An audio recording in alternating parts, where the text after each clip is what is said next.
আল্লাহ পাক রব্বুল আলামিনের কুদরতি দরবারে ফেরেশতারা যাইয়া বলবে, ওগো আল্লাহ,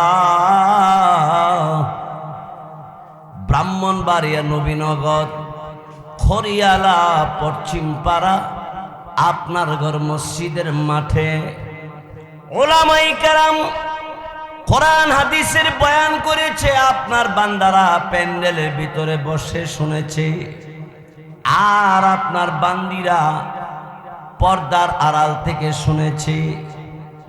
রব্বুল আলামিন এদের জিন্দেগীর গুনাহ খাতা আপনি মাফ করে দেন। আল্লাহ পাক রব্বুল আলামিন জিজ্ঞাসা করবে, বান্দা, আমার বান্দিরা ফেরেশতারা রে কি বলেছে আমার বান্দা বান্দিরা? ফেরেশতারা বলবে, আল্লাহ তাআলা মাহফিলের মধ্যে আপনার পবিত্রতা বর্ণনা করছে, আপনার প্রশংসা করছে, মুনাজাতে আপনার কাছে মাপ চাইছে। জাহান্নাম ভয়ানক আযাবের জায়গা শুনে তারা জাহান্নাম থেকে মুক্তি চাইছে, কবরের আযাব থেকে মুক্তি চাইছে, অনন্তকালের নিয়ামত ভরা জান্নাতে থাকার জন্য আপনার কাছে দরখাস্ত করেছে। আল্লাহ গো, আপনাকে ভয় করে আপনার বান্দা চোখের পানি ছেড়ে ছেড়ে কাঁদছে। হ্যাঁ আল্লাহ তাআলা, আপনি আপনার বান্দা বান্দীদেরকে মাফ করে দেন। আমার আল্লাহ রব্বুল আলামিন অমনি ফেরেশতাদেরকে জিজ্ঞাসা করবে, ফেরেশতারা রে, আমার বান্দা বান্দি জীবনে কোনো দিন কবরের আযাব দেখছেনি? ফেরেশতারা বলবে, না না, কোনোদিন কবর আযাব দেখে নাই। জাহান্নাম দেখছেনি?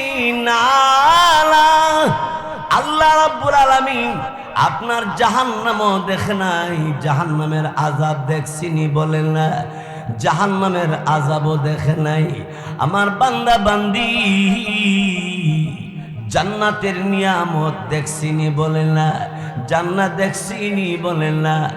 আল্লাহ রাব্বুল আলামিন বলবেন, এই ফেরেশতারা, আমার যেই বান্দা বান্দি জাহান্নামের আযাব দেখে নাই, আযাবের কথা শুনিয়া ওই জাহান্নাম থেকে যখন মুক্তি চাইছি, আমার বান্দা বান্দি কবরের আযাব দেখে নাই, শুধু শুনছে আযাব হবে, ওই আযাবের কথা, শাস্তির কথা শুনে আমার বান্দা বান্দি যখন আমি আল্লাহর কাছে মাপ চাইছি, ফেরেশতারা রে, আমার বান্দা বান্দি আমি মহান আল্লাহ রাব্বুল আলামিনকে না দেখার পরেও আমার বান্দা আমি আল্লাহকে ভয় করে কাঁদছে। আমি আল্লাহ রাব্বুল আলামিনের কাছে যখন আমার বান্দা আমার কাছে দরখাস্ত করেছে, যা বান্দা বান্দির ফেরেশতারা রে, আমি আমার বান্দা বান্দির জিন্দেগীর গুনাহ খাতা মাফ করে দিয়েছি। গুনাহ আছে না নাই আমাদের? হে ভাই আমার, বন্ধুরা আমার, গুনাহ লইয়া কবরে গেলে কবরের মাটি চাপ দা ধরবে। আল্লাহ নবী বলেন, একটা হাড্ডি আরেকটা হাড্ডির ভিতরে ঢুকে যাবে, এত জোরে চাপ দিয়া ধরবে মাটি। আর নেক আমল লইয়া ইমানদার হইয়া যদি যাইতে পারো কবরে, কবরের ভিতরে জান্নাতের বিছানা বিছায়া দেওয়া হবে, আরামের ঘুমের ঘরে ঘুম পাড়ায় দেওয়া হবে। যতদিন পর্যন্ত কিয়ামত কায়েম না হবে ততদিন পর্যন্ত আল্লাহর বান্দাটা ঘুমের ঘরে ঘুমায়া থাকবে। মুনকার নাকির ফেরেশতা কবরে প্রশ্ন করার জন্য যখন যাবে, কবরের ভিতর থেকে ডাক দিয়ে বলবে, কে গো? আমি মুনকার, আমার ভাই নাকি, কি ব্যাপার? এবার মুনকার নাকির বলবে, আমরা আসছি আল্লাহর বান্দাকে প্রশ্ন করার জন্যে, সওয়াল করার জন্য আসছি, তার রবকে, তার দিন কি ছিল, তার নবীকে এই কথাগুলো জিজ্ঞাসা করার জন্য আসছি আমরা। কবরের ভিতর থেকে জিজ্ঞাসা করবে মুনকার নাকির, এখনই কি প্রশ্ন করবা? বলে হ। না না, এখন প্রশ্ন করতে দেওয়া হবে না। কেন? আল্লাহর বান্দা ঘুমের ঘরে ঘুমিয়ে গেছে, এখন তারে ঘুম থেকে জাগানো যাবে না। ঘুমের ঘরে ঘুমিয়ে গেছে গা, এমন সময় তখন মুনকার নাকির জিজ্ঞাসা করবে, কে তুমি?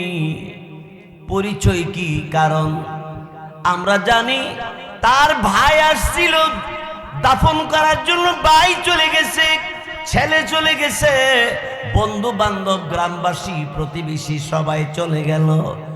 কবর ভিতরে তুমি কে গো? কে তুমি? তোমার পরিচয়টা বলো না।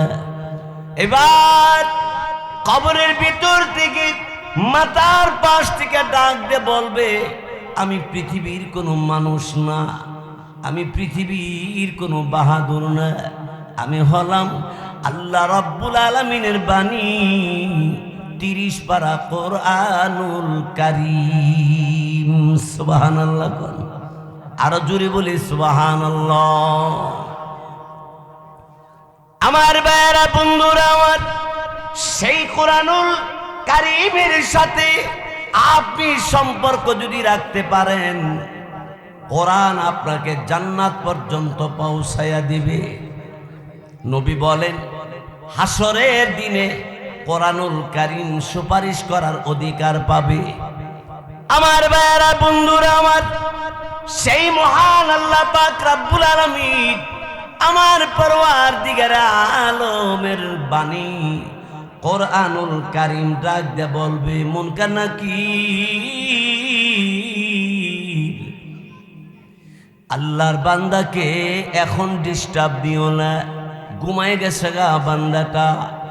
ও ভাই, এই জন্য কোরআনওয়ালার সাথে, কোরআনের সাথে, কোরআন শিখনেওয়ালা আলেম ওলামার সাথে সম্পর্ক রাখুন।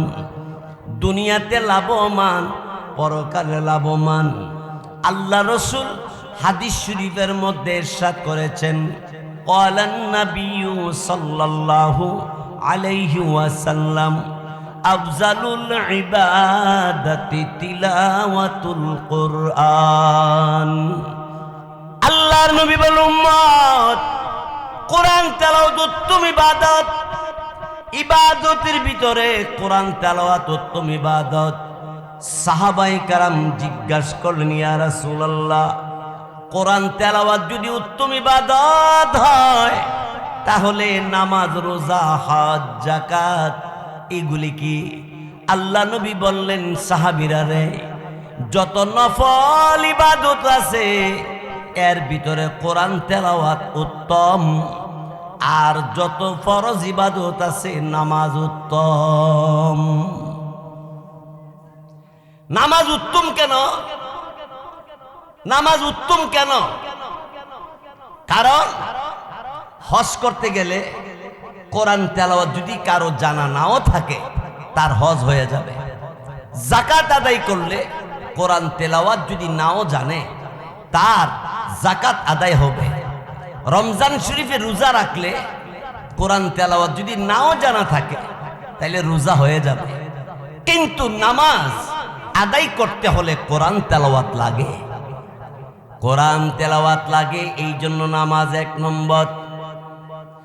আমার ভাইরা বন্ধুরা আমার, আরেক হাদিস আল্লাহ নবী বলেন, কুন আলিমান আও মুতাআল্লিমান আও মুস্তামিআন আও মুহিব্বান। নবী বলেন, তুমি কোরআন শিখো, আলেম হও। আলেম হয়ে আমল করতে পারলে তুমি জান্নাতে যাইবা। আলেম হতে না পারলে আও মুতাআল্লিমান, তুমি আলেম ওলামার ছাত্র হইয়া যাও। ছাত্র অবস্থায় তুমি যদি মারা যাও, তোমার ঠিকানাও জান্নাতে। ছাত্র হওয়ার